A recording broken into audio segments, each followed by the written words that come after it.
bahay, kotse. Kapag naka-aircon na yung bahay ko. Wala kayo aircon? Wala po. Weh. Wala, promise. Wala Kwarto kami mo? aircon. Wala din. Fan lang po. Ha? Yes. Sabi ni mama, kapag nagkabahay na kami, doon pa lang kami pwede mag-aircon. Mura lang ng aircon. Ang dami mo ng shows.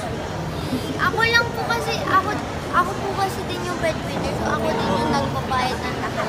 Okay lang, sanay naman po kasi kung di naman ako lumaki sa aircon. Paano pag may mag-sponsor sa'yo ng aircon? Endorser ng aircon. Ay nako, I'm sure may magbibigay. Sige. Ano ka?